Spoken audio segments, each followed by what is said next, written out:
میں قادری ہوں، شکر ہے رب قدیر کا۔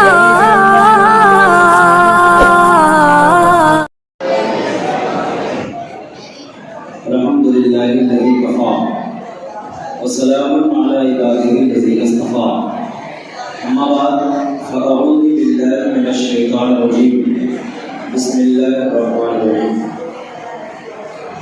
حضرات، آئیے ہم اور آپ بغیر کسی تمہید اور تاخیر کے آقائے نامدار مدنی تاجدار جناب احمد مجتبی محمد مصطفیٰ صلی اللہ تعالی علیہ وسلم کے بارگاہ میں جھوم جھوم کر درود پاک کا عطیہ پیش کر رہے ہیں اور بڑی آواز سے بلند اللہم صلی علی سیدنا شفیعنا مولانا محمد بارک وسلم، صلاۃ و سلام علیک یا رسول اللہ صلی اللہ تعالی علیہ وسلم۔ حضرات، عالم اسلام کے عظیم ذات گرامی، ہزاروں خطبہ جن کے مفکرانہ مخلصانہ جملے سیکھ کر کے مسند خطابت پر جلوہ افروز ہو گئے، جن کے خطابت سے کلیشاؤں کی بنیادیں ہلتی ہے، شیر خدا کے شیر سرکار محدث اعظم کی عطاؤں میں سے ایک عظیم عطا محبوب یزدانی تاریخ سلطنت دنیا میر فخرالدین سید مخدوم سلطان اشرف جہانگیر سمنانی رحمۃ اللہ علیہ کے عظیم لاڈلے بیٹے عزت مآب حضرت علامہ الحاج سید خالد اشرف صاحب قبلہ و سید نظام اشرف صاحب قبلہ ہمارے مابین تھوڑی دیر میں تشریف لا رہے ہیں۔ حضرات، جن کی خطابت سننے کے لیے، جن کی زیارت کرنے کے لیے تمام عاشقان رسول ترستے ہیں، حضرات میری کیا نصیحت ہے، میں حضرت کے بارے میں اتنا ضرور کہوں گا کہ مرتبہ آل پیغمبر کو خدا دیتا ہے، مرتبہ آل پیغمبر کو خدا دیتا ہے، تم گھٹا دیتے ہو تو اور بڑھا دیتا ہے۔ مرتبہ آل پیغمبر کو خدا دیتا ہے، تم گھٹا دیتے ہو وہ اور بڑھا دیتا ہے، اور تم جسے عابد بیمار کہا کرتے ہو، اس کا بیمار زمانے کو شفا دیتا ہے، اس کا بیمار زمانے کو شفا دیتا ہے۔ حضرات، ممبر رسول پر بوقار علماء ملت اسلامیہ تشریف رکھتے ہیں۔ حضرات، ان سادات کے قدوم میمنت کا سہارا لیتے ہوئے حضرات بہت ہی بہت مسرت اور شادمانی کی بات ہے کہ ان تمام دانشمندان خردمندان کے مجمع میں مجھ جیسے آخر ناچیز طالب علم کو بھی بارگاہ مخدوم اشرف سمنانی رحمۃ اللہ علیہ میں خراج عقیدت پیش کرنے کا موقع عنایت فرمایا۔ حضرات، اللہ اور اس کے رسول کے فضل و کرم کے بعد اور سادات کرام کے دست شفقت کے بعد یہ جو آپ حضرات اتنی بہترین نعتیں تقاریر منقبت سماعت کر رہے ہیں، حضرات یہ ہمارے اساتذہ کرام کے محنت شاقہ کا ثمرہ ہے۔ میں رب ذوالجلال کی بارگاہ میں دعا کروں کہ مالک و مولا ہمارے اساتذہ کے علم میں، عمل میں، حضور میں حضرات مشروع ہوتا ہوں، ایک بار اور آواز بلند درود پاک پڑھیں، اللہم صلی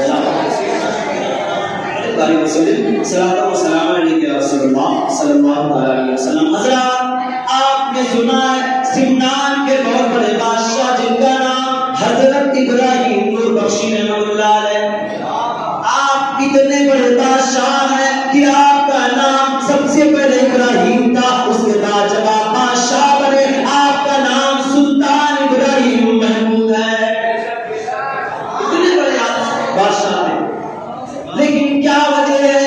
کوئی پریشانی تھی جو آپ کو ستا رہی تھی، کوئی دقت تھی، کوئی ایسی بات تھی جو آپ کو کھائے جا رہی تھی، لیکن یاد رکھو آپ کتنے بڑے بادشاہ ہیں، آپ کے بیچ میں کسی کے اندر یہ ہمت نہ ہوگی،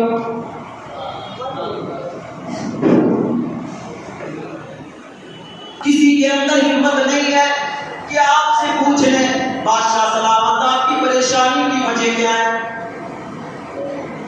لیکن ایک مرتبہ حضرت ابراہیم سلطان نور بخشی رحمۃ اللہ علیہ اور آپ کی بیوی نماز استسقاء ادا کرنے کے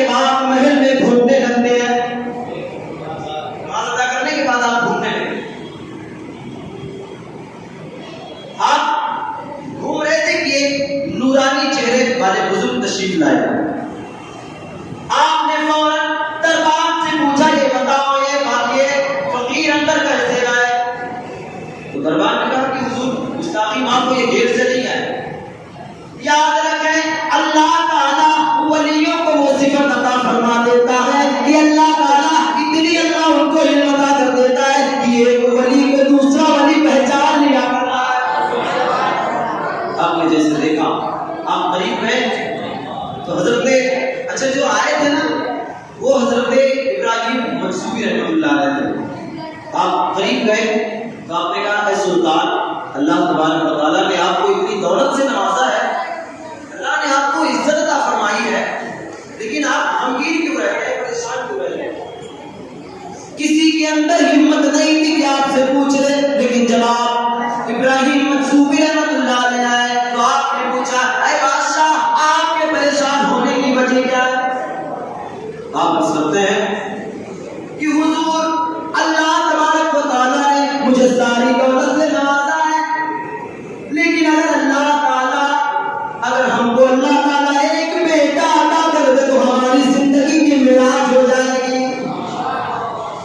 حضرت ابراہیم مقصوبی رحمۃ اللہ علیہ نے اپنی آنکھوں کو بند کیا. آپ نے جیسے آنکھوں کو بند کیا، آنکھ کھولنے کے بعد آپ فرماتے ہیں بادشاہ آپ کو مجھ سے ایک سودا کرنا ہوگا.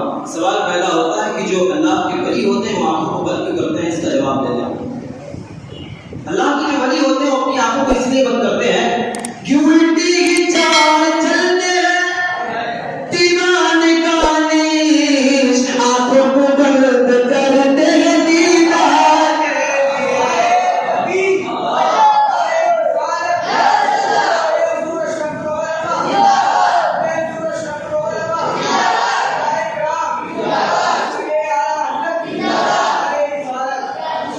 آپ نے اپنی آنکھوں کو بند کیا تھا. بادشاہ آپ کو مجھ سے سودا کرنا ہوگا.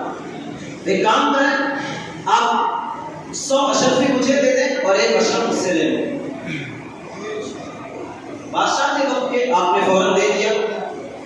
اور حضرت ابراہیم مقصوبی رحمۃ اللہ علیہ نے آپ نے یہ خوشخبری سنائی اے بادشاہ یاد رکھو اللہ تعالیٰ تمہیں 2 بیٹے عطا فرمائے گا. ایک کا نام محمد اشرف ہوگا، ایک کا نام محمد علف ہوگا. جس کا نام اشرف ہوگا وہ مشرق سے لے کر کے مغرب تک، شمال سے لے کر کے جنوب تک اس کا فیضان جاری رہے گا. 8 منٹ بولا تو ہی گا، اس کا فیضان جاری مستی رہے گا. کچھ لوگ کہتے ہیں کہ حضرت مخدوم اشرف جہانگیر سلطانی رحمۃ اللہ علیہ نے بادشاہ چھوڑ دی. ان کو میں یہ بھی بتانا چاہوں گا، یاد رکھو مسلمانوں، اس بزرگ نے یہ وصیت کی تھی اور یہ نشاندہی فرمائی تھی کہ جس کا نام اشرف ہوگا وہ اللہ تعالیٰ کا اور اپنے اس کے حبیب کا اتنا پکا اور سچا ماننے والا ہوگا جس کی زیارت کرنے کے لیے پوری دنیا طرف نظر آئے. اب لوگ کہتے ہیں کہ بادشاہ چھوڑ کے چلے آئے. ارے زمانے بھر سے مستانہ ہے دیوانہ محمد کا، زمانے بھر سے مستانہ ہے دیوانہ محمد کا، زمانے بھر سے مستانہ ہے دیوانہ محمد کا، ہے رکھتا ہر گلی قدموں میں مستانہ محمد کا. جو اللہ اس کے رسول کے قریب ہوتے ہیں پوری دنیا کے قدم چومتے نظر آتی ہے. آپ وہ بزرگ ہیں، آنے نبی بھی اولاد علی بھی ہیں. آپ کے بارے میں آتا ہے کہ ایک مرتبہ آپ اپنے پیر سے ملاقات کر کے واپس آ رہے تھے تو آپ کے ساتھ آپ کے بڑے عزیز آپ کے قریب رہا کرتے تھے جن کا نام یاد رکھیں مسلمانوں جو بھی ولیوں کے قریب ہوتا ہے اللہ تعالیٰ اسے زندگی جاویدانی عطا کر دیتا ہے. ایک راستے سے آپ گزر رہے ہیں جن کا نام تھا گلخلی. حضرت گلخلی آپ کے قریب رہا کرتے تھے. ایک مرتبہ آپ ایک گلی سے گزر رہے ہیں، آپ کے گلی سے گزرنے پر آپ ایک جگہ قیام کرتے ہیں. جس جگہ آپ نے قیام کیا اسی جگہ بہت مشہور واقعہ ہے. جس جگہ آپ نے قیام کیا اسی جگہ ایک مورتی ہے جو پتھر کی عورت، ایک عورت کی پتھر کی مورتی ہے. پتھر کی ایک مورتی تھی جس کے قریب گلخلی وہ اتنی خوبصورت تھی کہ اس کے آپ محبت میں غرق ہو گئے، مہوے حیرت ہو گئے، اس کے قریب دیکھنے لگے، اس کے قریب کھڑے ہو گئے. اتنا مح ہو گئے، اتنا مح ہو گئے کہ قافلہ آگے چلا قافلہ آگے چلا گیا اور آپ کھڑے دیکھ رہے ہیں. آخرکار جب تھوڑی دور گئے تو حضرت مخدوم اشرف علیہ رحمۃ الزبان میں ایک خادم سے پوچھا کہ گلخنی کہاں ہے. تو کسی کے اندر یہ مطلب تھی. ایک آپ کے جو قریبی تھے وہ سامنے آئے, کہا کہ حضور وہ تو پچھلے مقام میں جہاں رکے تھے وہی رک گئے, ایک کام کو جلدی سے ان کو زیادہ تر کو لے کے آتے ہیں. آخرکار جب آپ قریب آئے تو کیا دیکھتے ہیں, گلخنی اس مورتی کی محبت میں اتنا محو ہے, اتنا محو ہے کہ حضرت مخدوم اشرف جہانگیر سنائی رحمۃ اللہ علیہ آپ کے قریب آئے, ان کو خبر نہ ہو. آخرکار تھوڑی دیر کے بعد جب حضرت مخدوم اشرف جہانگیر سنانی رحمۃ اللہ علیہ نے اپنے ہاتھ کو ان کے کندھے پر رکھا تو پیچھے مڑ کے دیکھا تو آپ کے پیر مرشد تھے. آپ کی آنکھوں میں آنسو آ گئے, آپ رونے لگے اور قدموں میں گر گئے. کہا حضور مجھ سے بہت بڑی غلطی ہو گئی, میرے پیچھے میرے کوئی پیر و مرشد کھڑے ہیں, میں کیا کر رہا ہوں. آپ نے ان کو اٹھایا اور ان کو تسلی دی اور آپ نے کہا چلیے. تھوڑی ہی دور گئے تھے کہ آپ نے فرمایا گلخنی کیا تمہیں وہ مورتی پیاری ہے, کیا وہ مورتی تمہیں اچھی لگتی ہے, پیاری ہے. تو کہا کہ کوئی جواب نہ دیا تو پھر آپ جلال میں آ گئے. آپ نے کہا گلخنی بولتی کیوں نہیں. پھر آپ نے کہا جی حضور. آپ نے کہا جاؤ اور اس سے کہہ دینا, جاؤ اور مورتی کے پاس جانا اور اس سے کہہ دینا کہ میرے پیر و مرشد مخدوم اشرف جہانگیر سنانی رحمۃ اللہ علیہ نے بلایا ہے, جاؤ یہ حکم میرا اس کو سنا. حضرت گلخنی قریب آئے اور آپ نے اس مورتی کے ہاتھ کو پکڑا. ہاتھ کو پکڑنے کے بعد آپ نے کہا کہ اے مورتی چل میرے ساتھ, میرے پیر و مرشد نے تجھے بلایا ہے. کتابوں میں آتا ہے کہ جیسی یہ بات حضرت گلخنی کہتے ہیں فوراً وہ مورتی جو تھی وہ گوشت کے ساتھ عورت بن گئی اور آپ کے ساتھ آئی. حضرت مخدوم اشرف جہانگیر سنانی رحمۃ اللہ علیہ نے ان کا نکاح پڑھایا اور آج بھی ان کی نسلیں آباد ہیں. یاد رکھو مسلمانوں, ان کی جو نسل ہے, یاد رکھو اللہ تبارک و تعالیٰ نے حضرت گلخنی کے تقدیر کو کتنا بلند کر دیا. اور کیوں نہ ہو, اللہ تعالیٰ اگر کسی ولی کے, اگر کوئی بندہ ولی کے قریب ہوا کرتا ہے, اللہ تعالیٰ اس کی زندگی کو آباد کر دیتا ہے. یہ تو ایک تقدیر ہے, بہت ساری باتیں